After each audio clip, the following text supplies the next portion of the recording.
नमस्ते दोस्तों, मैं हूं आपका दोस्त भगवती प्रसाद पुरोहित एडवोकेट। और आज के वीडियो में हम समझने वाले हैं कि जमीन का नक्शा सुधारने के लिए कौन कौन से कागज लगेंगे। अर्थात अगर किसी भी व्यक्ति के खेत का नक्शा सुधार करवाना है, अर्थात पहले नक्शा अलग बना हुआ था, वर्तमान में नक्शा गलत बन चुका है, तो ऐसी स्थिति में उसका सुधार करवाने के लिए आपको कौन कौन से दस्तावेज निकालने पड़ेंगे, यह जानकारी आज के वीडियो में हम समझने वाले हैं। और उन दस्तावेजों का क्या महत्व है, पहले किस दस्तावेज को निकालना है, उसके बाद में किन दस्तावेजों को आपको निकालना है।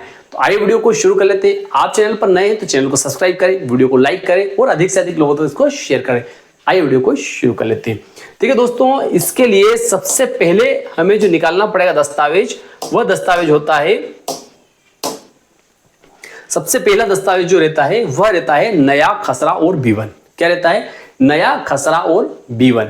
नया खसरा और B1 से मतलब क्या रहता है कि जैसे अगर आपके खेत का नंबर जो है वह आपको अगर पता नहीं है तो आप आपके खेत का नक्शा जो है वह सुधार नहीं करवा सकते। तो सबसे पहले आपको अपने खेत का नंबर याद होना जरूरी है। ठीक है, आपको क्या याद होना जरूरी है? आपके खेत का नंबर याद होना जरूरी है। तो आपको अपने खेत का नंबर याद करने के लिए या उसका पता करने के लिए आपको आपके खाते की B1 और खसरा आपको निकालना चाहिए। ठीक है, वर्तमान खसरा और B1 आपको निकालना चाहिए। तो उससे आपको पता चलेगा, जैसे उदाहरण के लिए मान लेते हैं कि आपने खसरा और B1 जो है यह निकाल ली है। ठीक है, ये आपने निकाल ली है, तो इससे आपको पता चलेगा कि आपके खेत का नंबर जो है, जैसे मान लेते हैं कि आपके खेत का नंबर क्या है, 100 नंबर है। क्या है? आपके खेत का नंबर जो है वह मान लेते हैं कि वह 100 नंबर है। ठीक है, यह 100 नंबर आपके खेत का है, आपको खसरा और B1 से पता चलता है। अब इसके बाद में आपको क्या करना है? तो इसके बाद में आपको क्या करना है, वर्तमान नक्शा भी आपको निकालना है। क्या करना है?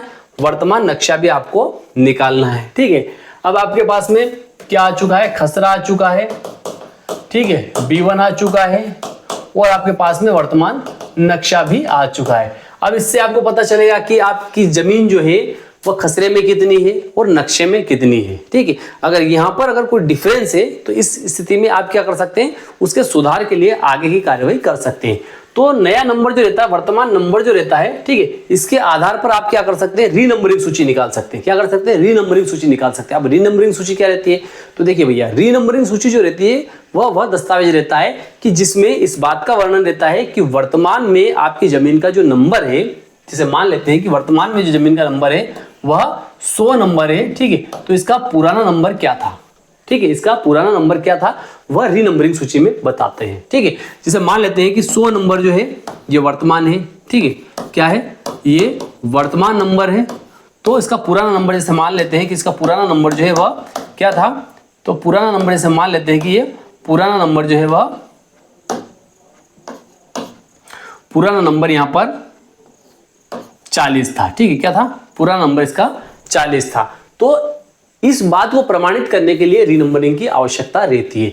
अब रीनंबरिंग में जैसे आपको पता चल गया कि वर्तमान में जो है 100 नंबर है, इसका पुराना नंबर जो है वह 40 है, तो आपको क्या करना है कि पुराना नंबर जो है 40 है उसका आपको खसरा निकालना है। क्या करना है आपको? उसका पुराना खसरा निकालना है और उसके आधार पर आपको पुराना नक्शा भी निकालना है। ठीक है, तो इससे क्या होगा, आप पुराना नक्शा भी निकाल लेंगे, आप पुराना खसरा भी निकाल लेंगे और वर्तमान नक्शा भी निकाल लेंगे, वर्तमान खसरा भी निकाल लेंगे। और ये इसके मदद क्या करती है? रीनंबरिंग सूची आपकी मदद करती है। अब इसके आधार पर आप मैच कर सकते हैं, उसका मिलान कर सकते हैं कि जैसे मान लेते हैं कि वर्तमान में जो आपका सर्वे नंबर है, ठीक है, जो वर्तमान में आपका खसरा नंबर है, उसका वर्तमान में नक्शा जो है उसके अनुरूप पुराना नक्शा था या नहीं था, इसका भी आप उन दस्तावेजों से मिलान कर सकते हैं। और वर्तमान आपकी जो खसरा B1 आपने निकाली है, ठीक है, और आपने पुरानी खसरा B1 जो निकाली है उससे भी आप मिलान कर सकते हैं कि वर्तमान में जो रकबा है, जो क्षेत्रफल है, क्या इतना ही क्षेत्रफल पुराने खसरे में रहा है या नहीं रहे। तो इस प्रकार से आप उसका मिलान कर सकते हैं और इन दस्तावेजों के आधार पर आप जो है नक्शा दुरुस्ती का केस जो है वह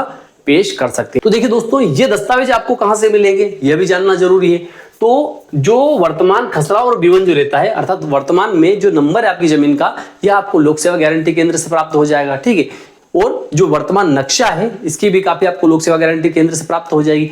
लेकिन ये रीनंबरिंग सूची जो है ये आपको कहां से मिलेगी? तो आपको ये तहसील कार्यालय से भी मिल सकती है। ठीक है, और यह आपको जिला रिकॉर्ड शाखा से भी मिल सकती है, पुराना नक्शा आपको जिला रिकॉर्ड शाखा से मिलेगा, ठीक है, और पुराना खसरा भी आपको जिला रिकॉर्ड शाखा से मिलेगा। कई जगह तहसील कार्यालय में भी अर्थात तहसील मुख्यालय पर भी उपलब्ध हो जाते हैं, ठीक है। तो इन दस्तावेजों को आपको प्राप्त करना जरूरी है। अगले वीडियो में हम बात करेंगे कि नक्शा दुरुस्ती का केस कहां पर लगता है, कौन सी धारा के अंतर्गत लगता है और कौन कौन से प्रक्रम से अर्थात कौन कौन सी स्टेज से होकर यह गुजरता है, अर्थात आपको कहां कहां पर जाना पड़ेगा या आपकी फाइल कहां कहां पर जाएगी, यह सब कुछ जानकारी अगले वीडियो में हम समझने वाले हैं। आज का वीडियो आपको कैसा लगा आप कमेंट कर जरूर बताएं। मिलते हैं अगले वीडियो के लिए। जय हिंद, जय भारत।